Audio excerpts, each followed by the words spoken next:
Welcome back, one and all, to the Always Bayern Chelsea show.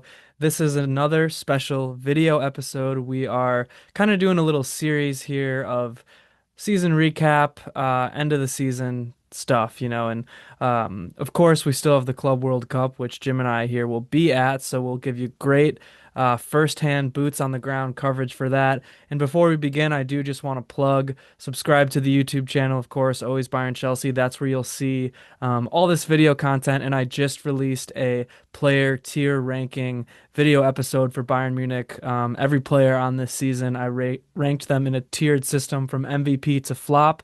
And then this video, if you haven't guessed by whatever I end up titling it, is going to be a super fun video where we watch along.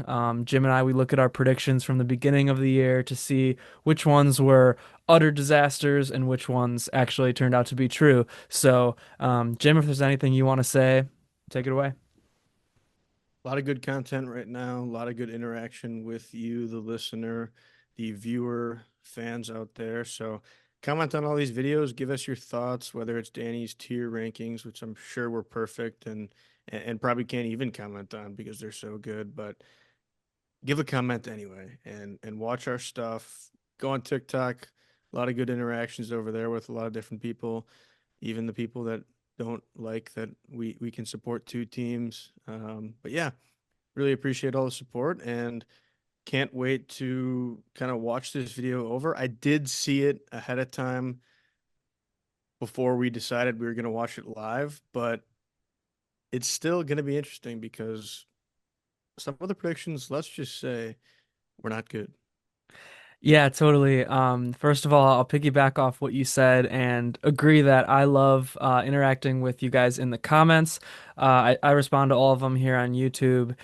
And yeah, really just it's awesome. That's what it's about, building a community. So thanks again for that. And I'd appreciate it. Yeah, you can even laugh at me in the comments here because I know for a fact I had some predictions at the beginning of the year that were let's just say not remotely close to the mark. So, but hey, that's football. Really, anything can happen. I like going out on a limb and trying to call something where, some of the stuff we actually got spot on, if I remember correctly, and some of it we didn't. I haven't seen all of this video since we published it, which was, yeah, before the season. So I'm might be in for a wild ride, and it might turn into one of those like cringe watch alongs where you like watch yourself and cringe. But hey, I know I at least predicted Bayern to win the Bundesliga, so I got one thing right at least. That's true. You certainly did. And I think we'll see that very early on in the video. There's a few things right. So I'm definitely excited here. Yeah, should we jump right in? Do you have anything else you want to say up front? Only thing I'll add, just because it's top of mind as I'm scrolling Twitter, is that, and we've discussed this relentlessly, but Liam Delap officially a Chelsea player now. So just excited about that. Yeah, he looks good in a Chelsea kit, that's for sure. Chelsea Um, gets fire. Yeah, I like their home kit too. We should do a tiered ranking episode about all of the kits when they come out, for sure. We should. We should. All right. Yeah, so let's talk about some predictions. The most important is where they will finish in the table. First, we'll start with Bayern. Where do you think they'll finish in the Bundesliga this season? All right, we'll start with Bundesliga. This is my most exciting thing. Bayern's going to win the Bundesliga this year. All right? Might sound crazy. No disrespect to Leverkusen. I think they're an incredible squad. I think they'll be incredible again. But I don't think they'll be able to recreate the no-loss season that they had last year. And I think that Bayern's going to be incredibly hungry in the Bundesliga. And I don't think that they're going to lose as many of those matches that they lost last year where it's like, how did you lose that match? How did you go up 2-0 and then concede 3 goals to, I don't know, Heidenheim or something? I don't see that happening again with Vincent Kompany's style of play. Granted, a lot can happen. Guys can get injured, whatever. Bayern's going to win the Bundesliga. Kane's going to win his first trophy. There it is. The initial prediction, the biggest prediction you could say, Bayern Munich wins the Bundesliga. I was right. I was pretty much spot on with everything I said there. They didn't lose a lot of the matches that they would have lost last year, and Leverkusen did not keep up their invincible run. Spot on. Not crazy at all to say. I also have them winning the Bundesliga. Frankly, it would be embarrassing if they didn't. I just think Bayern, you're not going to go 2 years in a row of not, especially when you win it, 13 times in a row or something? I think some of this stuff that happened last year isn't going to happen again. Granted, I expect the top of the Bundesliga table to be extremely competitive. Mentioned Leverkusen. I think Stuttgart's going to be great again. I think Dortmund's going to be a lot better than they were last year in the Bundesliga. I think Leipzig is going to be great. I think Frankfurt's probably going to be even better than they were last year.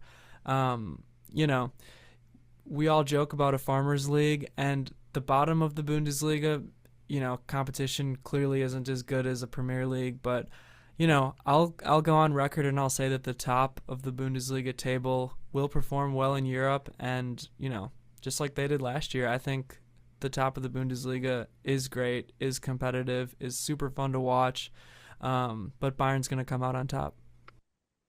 All right, some okay stuff in there, some pretty bad stuff. I mean, let's be honest. The Bundesliga did not perform very well in Europe. Leverkusen kind of got shafted by having to play Bayern right away in the Champions League knockouts. I guess Leverkusen, you could say, performed all right in the Champions League. They got whatever it was, fifth or sixth. They ended up pretty comfortably, I think, in that top eight, but it didn't end up mattering. Again, they played Bayern. The rest of the league, I mean, Dortmund sucked for a while, but eventually ended up doing okay, so I could give myself a little bit of credit for that one. Frankfurt, yeah, they did have a good season, but Leipzig, I was a million miles away with that. Leipzig, yeah, no shot. They sucked. Yeah, kind of a mixed bag there. Tough to predict a lot about the league. Definitely a down year compared to last year for the Bundesliga, and a lot of that can just be attributed to Leverkusen. Sounds like we're going to have a great season for the B in the ABC. But where is Chelsea going to finish in the Premier League? Nice. Chelsea's going to finish sixth in the Premier League. 2 years in a row in sixth. Yeah. Interesting. I think, you know, that was the first thing that came into my head. I honestly hadn't thought about a prediction for Chelsea. But I think there's still going to be some growing pains under Enzo. It wouldn't surprise me to see Chelsea finish better. I'm not going to lie. Just the talent that they have alone, Palmer alone might carry them a little bit farther. I think Aston Villa got better. Even teams like West Ham got better. Obviously City, obviously Arsenal, Liverpool's good. I think United got a lot better. So the Premier League's just going to be tough. Hold the phone. What was I on thinking that the Premier League was going to be better, first of all? Also, I will say, I remember when we recorded this, I didn't think much about Chelsea prior to recording. So, like, my Chelsea predictions are pretty much on the spot on that day. And I'm okay with predicting sixth, because I did think that the Premier League was going to be a lot better than it was. I looked at some of those transfers, like that came into United, that came into Spurs. I remember thinking that those two teams were going to be a hell of a lot better than whatever 16th and 17th. Yeah, to be fair, everybody predicted Chelsea sixth at the highest. West Ham and United, yeah, tough scenes for you there because they both were absolute trash. But yeah, Premier League had a slight down year as well. So it's just kind of a random year, if you will. It is disappointing to hear you say sixth. I won't lie. I just think if you do not improve again in this third season with the new ownership, it will be such a failure. And I know it's tough to say that, but you're a historic winning club. You gotta put performances up that show that you are that club. So I have Chelsea finishing fourth. I think they will get Champions League football. On paper, this team is way too talented to not finish top four, especially if they bring in more guys, as rumored potentially. They're so talented. I know paper doesn't always mean everything, but I like the way they've built momentum and started to understand the system that Maresca brings, the way they talk about it, the players and Enzo. I just think they're going to be a strong, cohesive unit, and they can even experiment in the Conference League if need be, which, frankly, they should run straight through.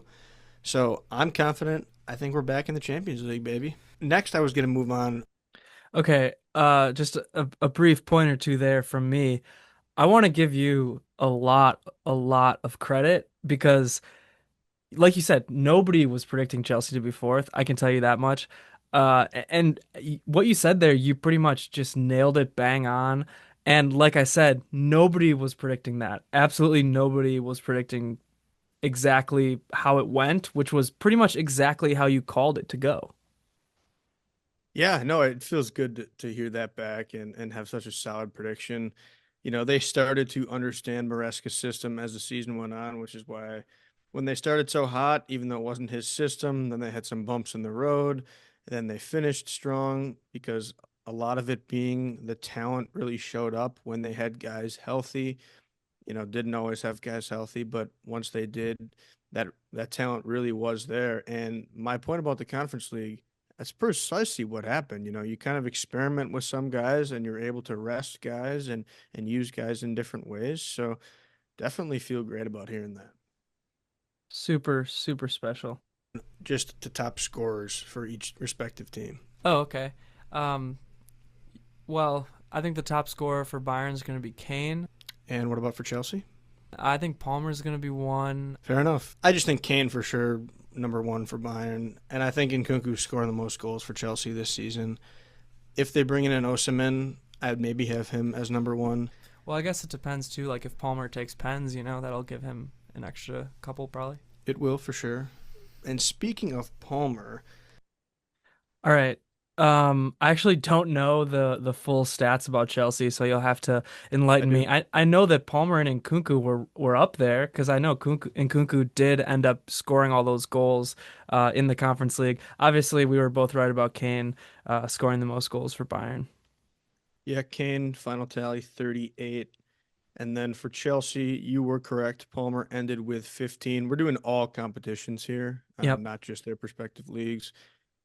Nkunku not far behind. People forget he scored so many between the Conference League and I think one Carabao or FA Cup. He had a hat trick. So he ended up with 12, actually, only three behind Palmer. Nice. I have Palmer leading the charge for Chelsea for the most assists this season. I think what he provides, whether on the wing or in the middle, is so special. Led the team last year in assists. I think he'll do it again. And I think a player that's very similar to Palmer will have the most assists for Bayern this year. Is that Elise? That is Elise. I'd agree with that. What about for Chelsea? Most assists. Honestly, that's something that has never even crossed my mind one bit. Palmer's not a bad guess. Mudryk. No. I'll agree with you. I'll say Palmer. Fair enough. All right. How about a stat that Okay, what's the final numbers for Chelsea? Michael Olise definitely had to have had the most for Bayern. He had Just like bullshit bringing up Misha Mudryk there. But yeah, final tally's 23 or something, right? For 18 Olise? I had for Elise. Oh, okay. And then Palmer, I think he had 12, but leading the way actually in all competitions for Chelsea was Enzo Fernandez with 14. Yeah, fair enough. Fair enough there. Let's see what's next. maybe gets overlooked, oftentimes goes to a player that isn't your star. But a very important stat, who will have the most minutes across the entire season, all competitions for each team go?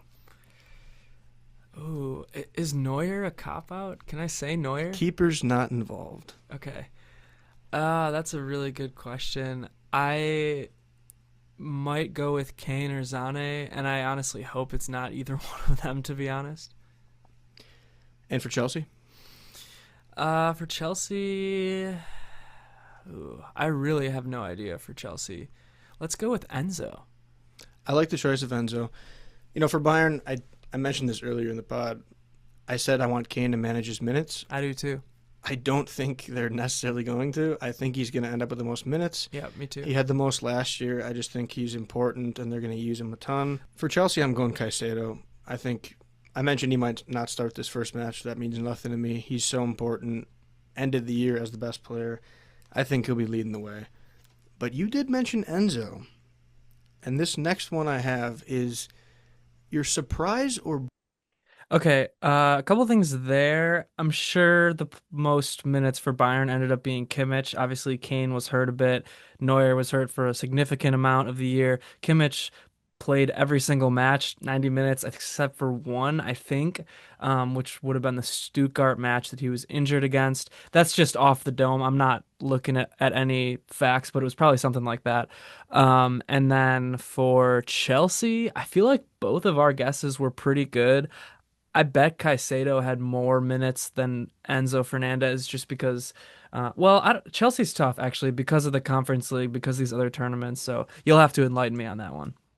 Yeah, very close. So you're spot on with Kimmich. The most minutes, 4,377. Kane actually was third on the team in minutes, even with the injuries. So still a very long and tough season for him. But Chelsea, Enzo finished fourth in minutes. Caicedo ended up finishing second. Now, this is across all comps, as you mentioned. He played every Premier League match, so he would have had the most there. But Cucurella finished with the most minutes in total at 3,774. So roughly 600 less minutes than Kimmich, which is interesting. Yeah, I mean, a couple things about Kimmich. First of all, the guy never rests. I don't know what he's made of. I don't know what he's built with, but he's certainly built different. Because this guy, yeah, international matches, obviously he's the captain of Germany, literally plays every single minute of every single match. And it seems like he has all these coaches held hostage where if they pull him once, he's gonna blackmail them with some horrible information or something because yeah, nobody ever wants to bench the guy. But the other thing about Kimmich I did want to say is he had a down year last year under Tuchel, like probably the worst year of his career or one of the worst years, like since he's become an established player last year. So I do want to give him credit for bouncing back under Kompany, and I want to, I guess, maybe give Kompany credit or just something that wasn't certain is that Kimmich became an integral part of the Kompany system in the central midfield. Like you got to remember, the guy was playing right back when he played under Tuchel, so at least at the end of the year, and it wasn't certain when we recorded this video what things were going to look like for Kimmich.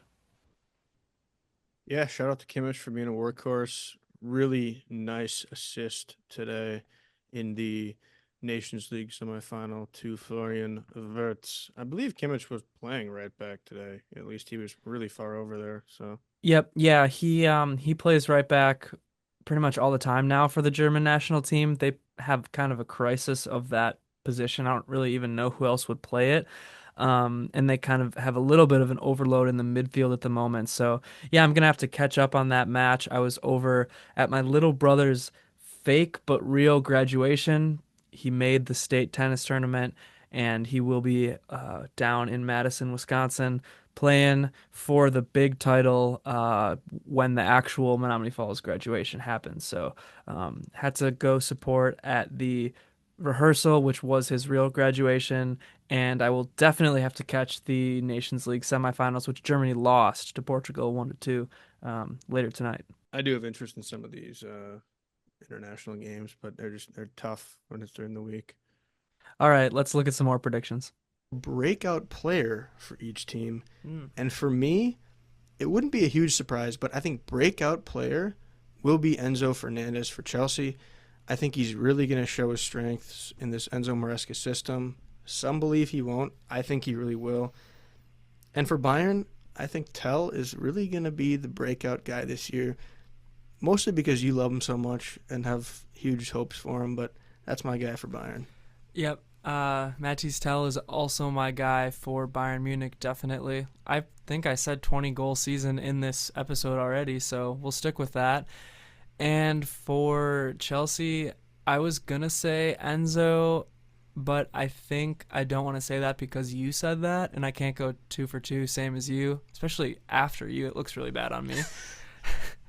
So this is, I don't know if this is necessarily surprise, but I'm going to say Reece James because he was injured for so much of last year.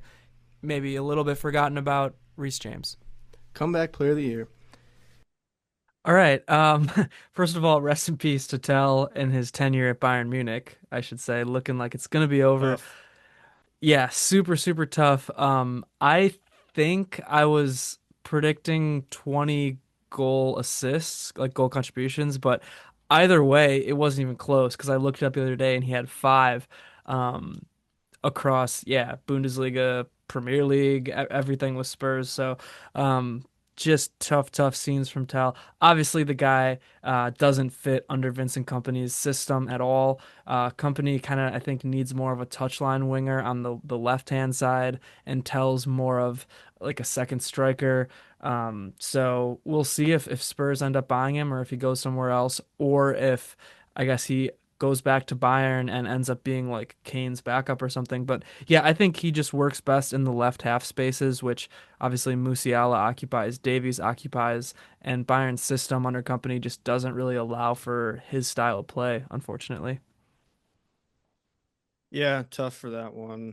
I think you could make an argument that your Reece James prediction was accurate in the sense that he had a breakout for playing the amount of games that he did over the last 3 years. This last year was the most he's ever played. And you could also argue Enzo Fernandez had a breakout year. Definitely was his best season ever as a professional footballer. Certainly with Chelsea, had his most goals and assists, and really had an awesome year. I think just finished second to Palmer in total goal contributions. So great to see that we were locked in on Chelsea at least. Yeah, good picks from us there for Chelsea. And yeah, I mean, again, like put yourself in our shoes before the season started. I do think that James was a little bit forgotten about because of how much he had been injured at that point. So, all right, what else do we got here? All right, signing of the year, your best signing. Ooh. Sorry, pause for a second. You're gonna say Olise for sure.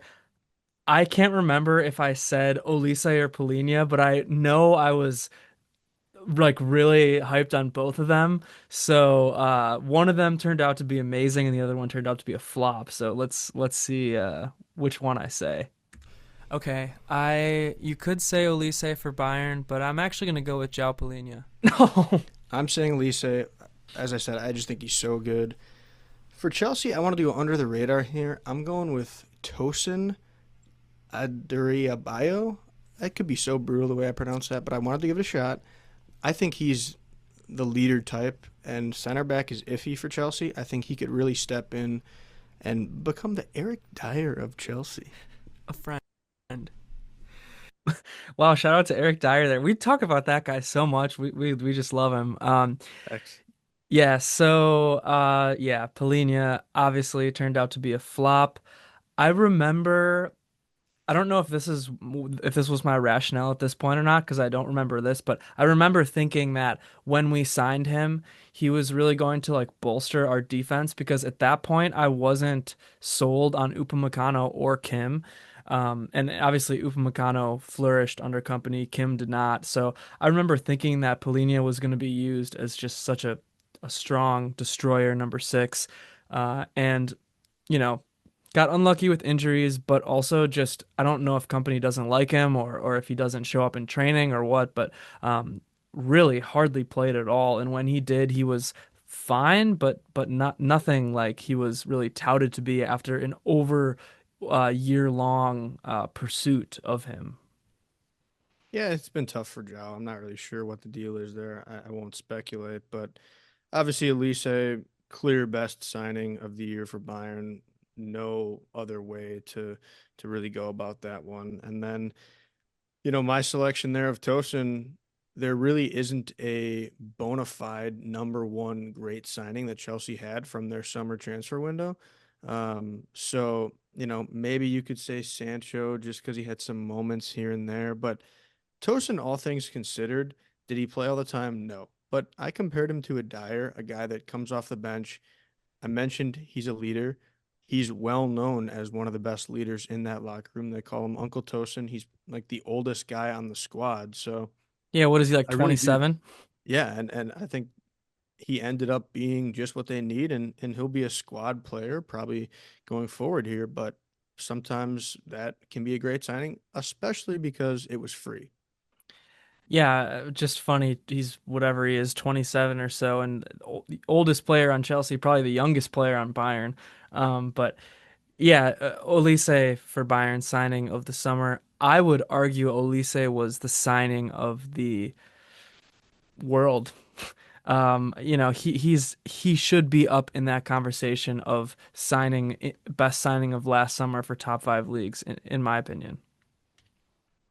Well, wait till your prediction for Chelsea's best signing, and then we'll decide. No, no.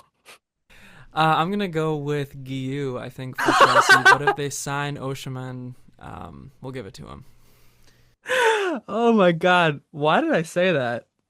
I don't even know if I even knew anything about Guiu when that signing was made. So I think that was just a total shot in the dark for me. I think it was I was like still unsure of Nico Jackson, and I was thinking that Guiu was maybe gonna like pair up with Jackson and play in tandem, but whatever the case, that did not happen whatsoever.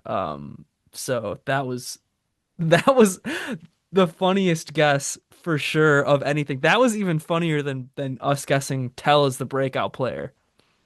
Although I would say Guiu is a good signing. It's not a flop. He scored the second most goals in the entire conference league, I want to say. And you buy him for 5 million euros. So you're not going to lose money. At some point, you're either going to sell him for more than that. He's probably going to go on loan next year to either a Premier League squad or a championship squad. So he might not be the best signing. But I love Mark Q.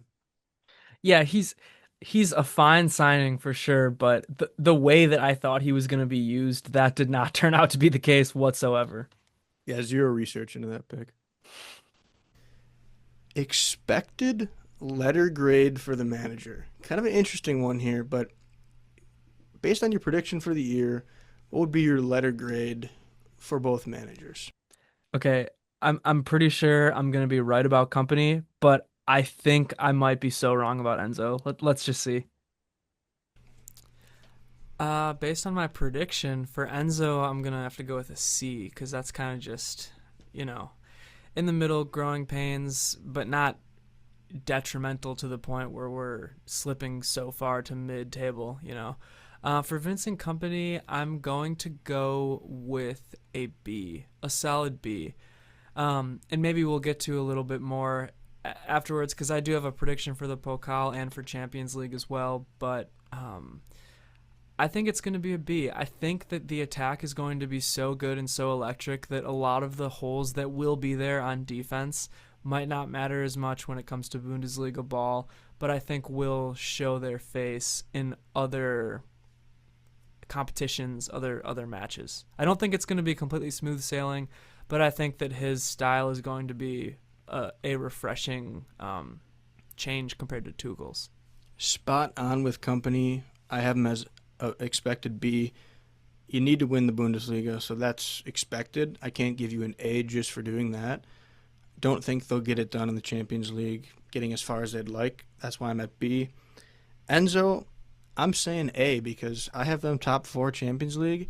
Fair. And the next category that we'll be talking about here, I'll explain even more why it will be an A because Chelsea could be bathing in some trophies this season. Wow. And as we get to that, what?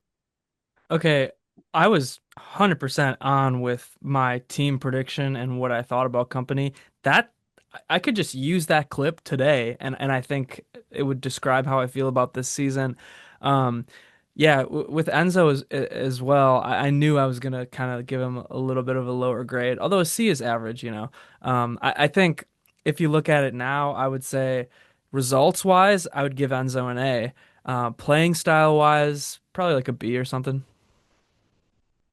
Yeah, I agree. I was actually listening to a podcast today, and they were talking about letter grades for Enzo Maresca, and a fan that wrote in made a good point, and pretty much exactly how you just described it.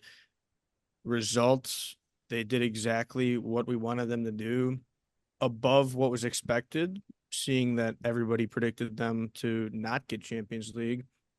So an A for that, but then, when you consider some of the roller coaster ups and downs of the year, Are they really playing the most fun and awesome to watch style? Probably not.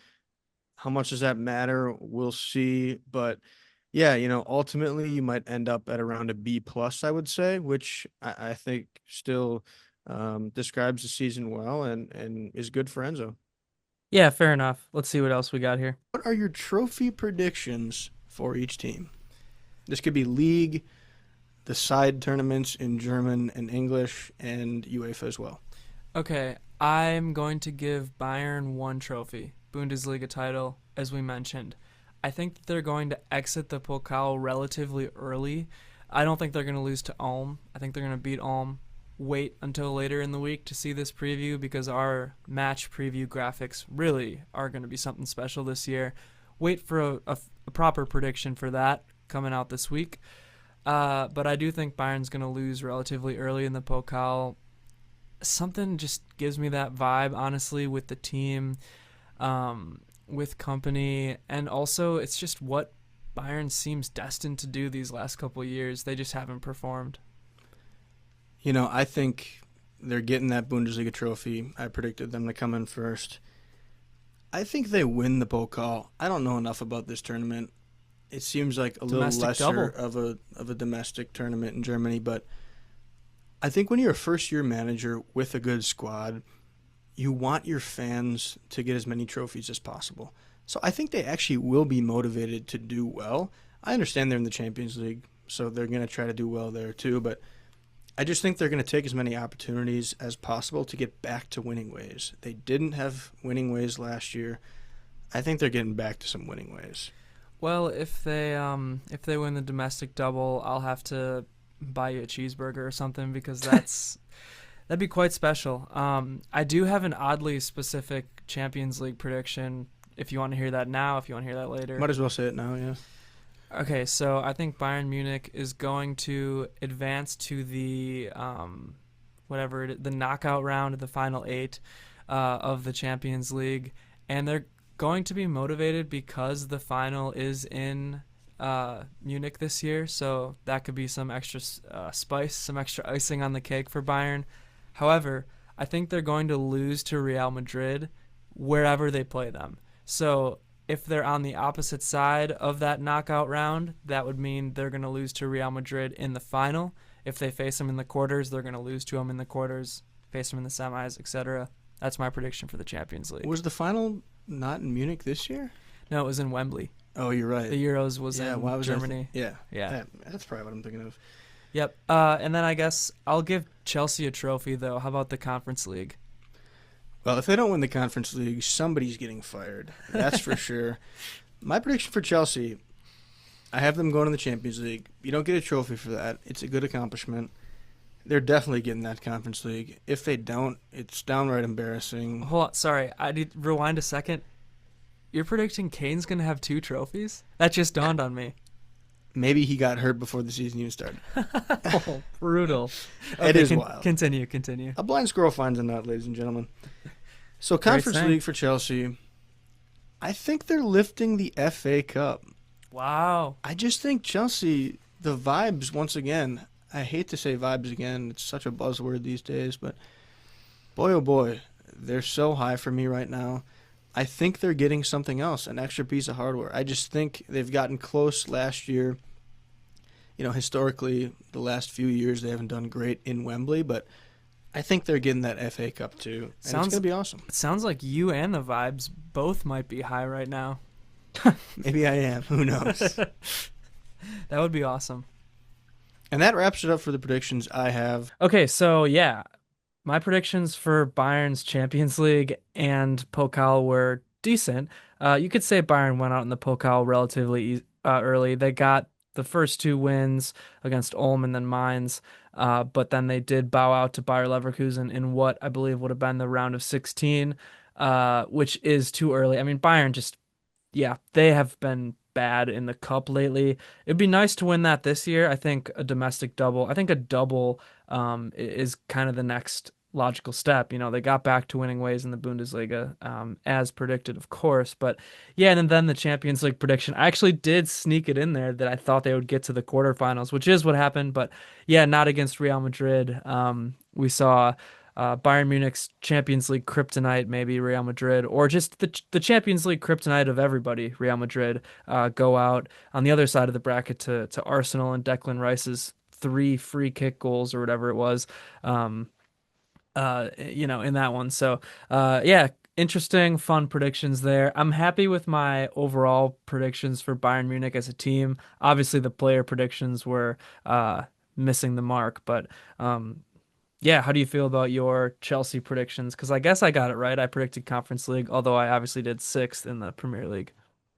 Yeah, you got the trophy spot on, one each. Chelsea didn't come close to getting another trophy in the FA or Carabao Cup, so was wrong there. A little overconfident on Enzo maybe, but that helped the rest of my predictions. And overall, I think it really showed that Chelsea ended up having a great season with players that had some individual accolades as well. So, all in all, just a great season. Yeah, so there you go. A little stroll down memory lane for me and you predicting Bayern Munich and Chelsea seasons at the beginning of this year. Some were right, some were way wrong. But yeah, I mean, the other thing I'll say is just stay tuned, subscribe to the Always Bayern Chelsea YouTube channel here because we're gonna have some more cool end of the season stuff coming. A collab again for me with our Ukrainian friend Oleg talking about the Bayern Munich season as a whole. So again, stick around. You got anything else to add? Lots coming up. Lots coming up. Yeah, stay tuned for the Club World Cup as well. Of course, we'll be there. Mia San Mia. Up to Chelsea.